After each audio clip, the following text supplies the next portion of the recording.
রাজধানী শাহজাদপুর আবাসিক হোটেলে সৌদিয়ায় আগুনে 4 জনের মৃত্যু হয়েছে। ঘটনাস্থলে আছেন সহকর্মী হাসিব পান্থ। সরাসরি যাচ্ছি তার কাছে। হাসিব, ওই আবাসিক হোটেলে আগুনে নিহতদের পরিচয় জানা গেছে কিনা, আর আগুন লাগার কারণ সম্পর্কে কি বলছে ফায়ার সার্ভিস? ধন্যবাদ ঈশ্বর। আমি এই মুহূর্তে অবস্থান করছি রাজধানীর শাহজাদপুর ভাটারা থানার যে একটি আবাসিক হোটেলে আগুন লেগেছিল আজ দুপুর 12টার কিছুক্ষণ পরপরই। সেই অবস্থা থেকে কিন্তু আমরা সর্বশেষ কিছুক্ষণ আগে ফায়ার সার্ভিস কথা বলছিলেন এডি নুরুজ্জামান, তিনি নাজমুজ্জামান, তিনি জানাচ্ছিলেন এমনটি যে আসলে আগুনের সূত্রপাত যেটি, আমি যদি আপনাদেরকে একটু দেখানোর চেষ্টা করি, এই বিল্ডিংটির 2 তলাতে কিন্তু একটি বিউটি সেলুন আছে, যেখানে আসলে পার্লার আছে। প্রাথমিক অবস্থায় কিন্তু পার্লার থেকেই কোনো একটি সূত্রপাত ধারণা করছে।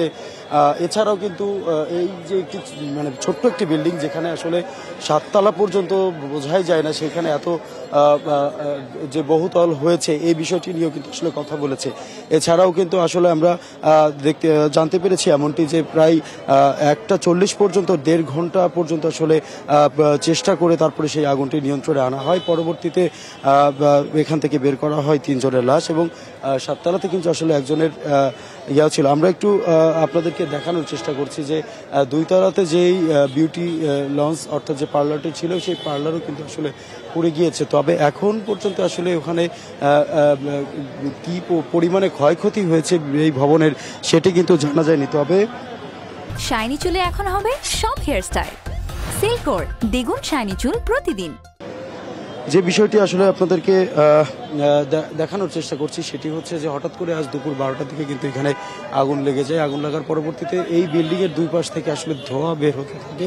তীব্র ধোঁয়ার পরবর্তীতে কিন্তু আসলে এখানে বাড়িধারা থেকে 2টি ফায়ার সার্ভিস ইউনিট আসার পরবর্তীতে এখানে তার আগুন নিয়ন্ত্রণে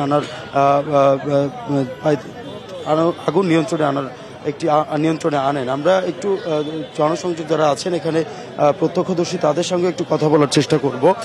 আচ্ছা, এখানে আপনি কি ছিলেন? এখানে সরাসরি কি আপনি? হ্যাঁ, আমরা ছিলাম, কিন্তু স্টাফ কিনা বলতে পারবো না। তবে কারো কাছ থেকে শুনলাম যে এক ভদ্রলোক বিদেশ যাবে, তার বাবা তাকে দিয়া যাওয়ার জন্য আসছে এয়ারপোর্টে, কিন্তু ওই ছেলে বাইচে আছে, কিন্তু বাবা মারা গেছে, এরকম শুনলাম। আমরা দেখলাম এখানে আগুন লাগছে, ফায়ার সার্ভিস লোক এসে আগুন নিবাইছে, এরকম দেখলাম। 4 জন লোক মারা গেছে। হ্যাঁ, ওই উপর থেকে লাফাইয়া টিনের উপরে পড়ছে, এদিক সেদিক পয়রা টয়রা মানুষ কিছু বাইচা গেছে, আর 4 জন আটকে গেছে ভিতরে।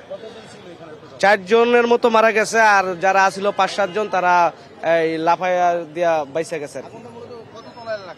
ঈশ্বর, আমি একজন প্রত্যক্ষদর্শীর সাথে কথা বলছিলাম, এমনটি জানাচ্ছিলেন যে এখানে 7 তলা থেকে কিন্তু আসলে বা 6 তলা থেকে অনেকে লাফ দিয়েছে, আশেপাশে পড়ে গিয়েছে, পরে তারা আহত হয়েছে প্রায় 5-7 জন মতো, এবং 4 জনের আসলে কিন্তু মরদেহ উদ্ধার হয়েছে এ পর্যন্ত।